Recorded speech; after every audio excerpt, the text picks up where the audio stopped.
Waalaikumsalam, selamat pagi Bu. Bagaimana kabarnya hari ini? Semua sehat kan? Sehat Bu. Nah, sebelum kita memulai pembelajaran pada hari ini, alangkah lebih baiknya kita bisa berdoa terlebih dahulu menurut agama dan kepercayaan masing-masing. Silahkan ketua kelas untuk memimpin doa pada hari ini. Siap Bu, mari teman-teman semua kita berdoa. Berdoa mulai. Berdoa selesai. Baik, Ibu akan menjelaskan mengenai siklus hidrologi. Untuk mengawali pembelajaran, alangkah baiknya kita mengetahui tujuan pembelajaran pada hari ini. Yang pertama adalah menjelaskan apa itu siklus hidrologi, dan yang kedua adalah mengklasifikasikan tentang siklus hidrologi. Nah, bagaimana air akan terus berada di bumi? Ada yang tahu nggak? Nggak tahu Bu. Nah, mungkin Ibu akan menjelaskan gambaran singkatnya dulu nih.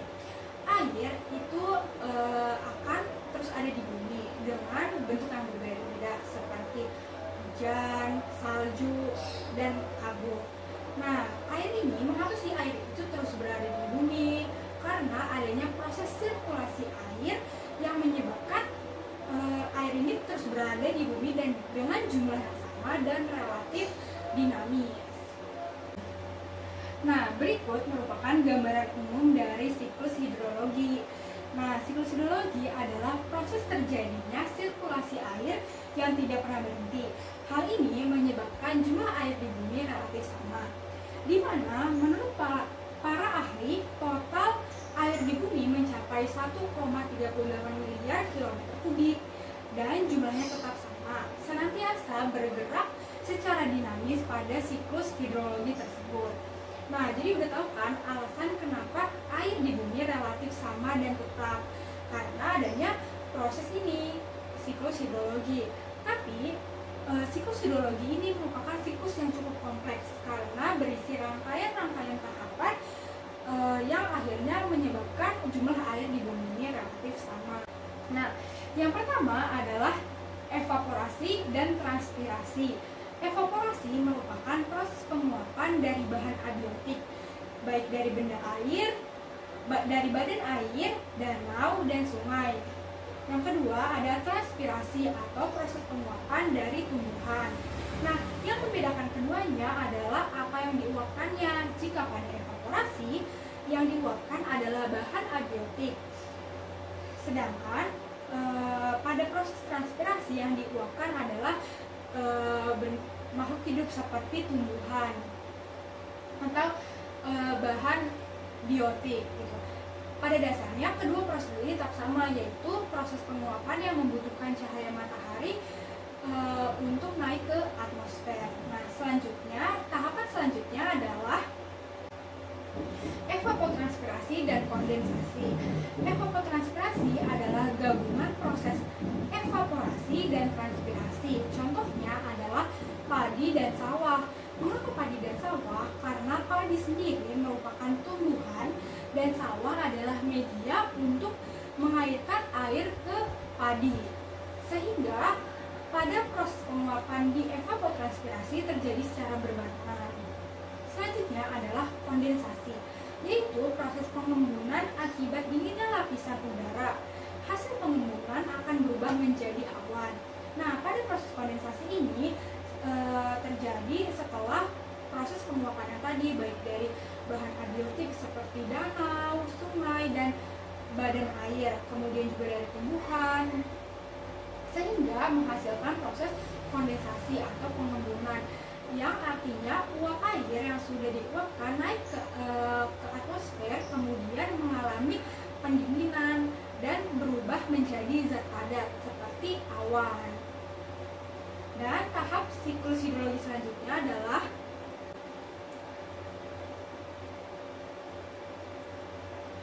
presipitasi dan runoff. Nah, setelah proses yang panjang tadi dari penguapan hingga kondensasi dan membentuk awan, sampai akhirnya di proses presipitasi, yaitu segala bentuk curahan dari atmosfer ke bumi dalam bentuk hujan, salju, dan es. Nah, pada proses presipitasi ini, awan yang tadi sudah pada awan yang terbentuk karena proses kondensasi mengalami titik jenuh yang akhirnya si awan ini tidak kuat lagi untuk menanggung beban dari hasil penguapan dan akhirnya mencurahkan hasil tersebut dari atmosfer ke bumi dengan bentuk seperti tadi yang sudah saya sebutkan. Dan hasil presipitasi ini menghasilkan beberapa konsekuensi, seperti yang pertama adalah runoff, yaitu pergerakan aliran air di permukaan tanah melalui sungai, anak sungai, atau yang mengendap di danau. Jadi karena akhirnya turun hujan, dan si air hujan ini tuh jatuh ke permukaan tanah, dan si air ini tuh mengalir seperti air yang menuruni lereng, turun ke sungai, ke anak sungai, hingga mengendap di danau. Selanjutnya adalah tahap siklus hidrologi selanjutnya adalah adanya infiltrasi dan intersepsi. Infiltrasi adalah perembesan air ke dalam tanah melalui pori-pori. Maksudnya adalah hasil dari hujan tadi jatuh ke tanah itu meresap ke dalam tanah melalui rongga-rongga atau pori-pori yang ada di dalam tanah. Dan biasanya dengan adanya proses infiltrasi ini, air yang masuk ke dalam tanah itu menjadi air tanah.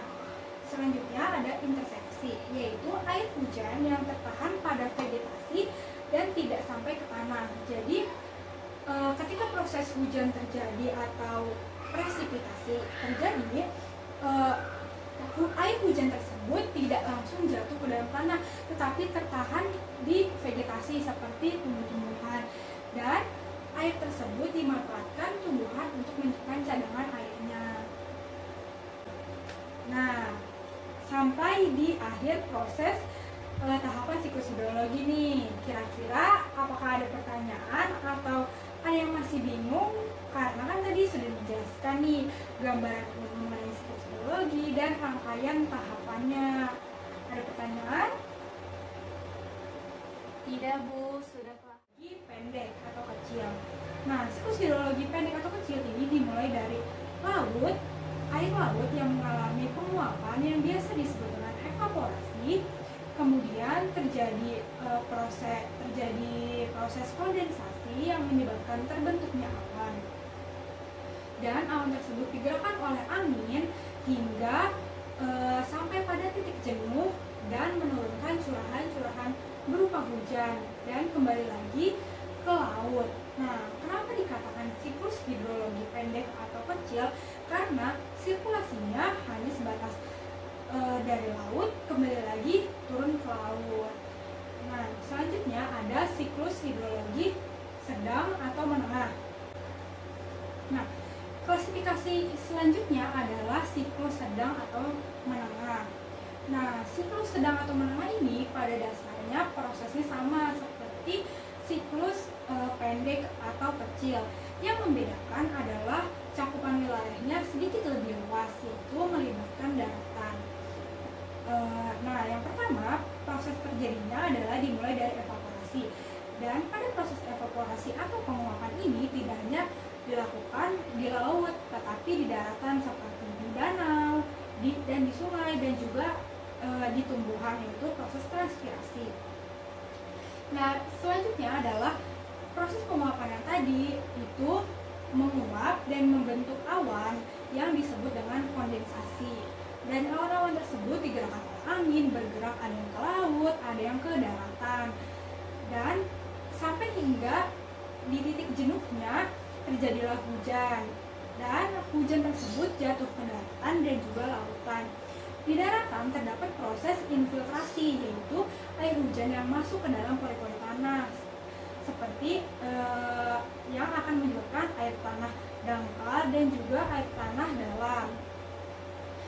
Ada juga yang bermuara ke danau dan ke sungai, dan pada akhirnya semua akan kembali lagi ke laut. Nah, kuncinya dari siklus hidrologi sedang atau menengah ini perlu diingat melibatkan daratan. Nah, oke.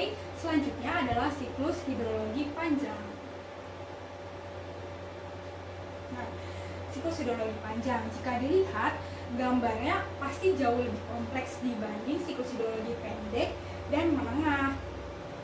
Karena Karena pada proses siklus hidrologi panjang ini wilayahnya akan jauh lebih luas, yaitu melibatkan pegunungan salju atau es dan proses penguapannya juga.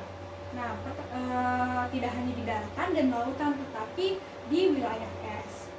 Nah, proses penguapannya ada dimulai dari laut yang terjadinya proses evaporasi, kemudian daratan, dan penguapan salju dan gletser yang menjadi awan karena adanya proses kondensasi.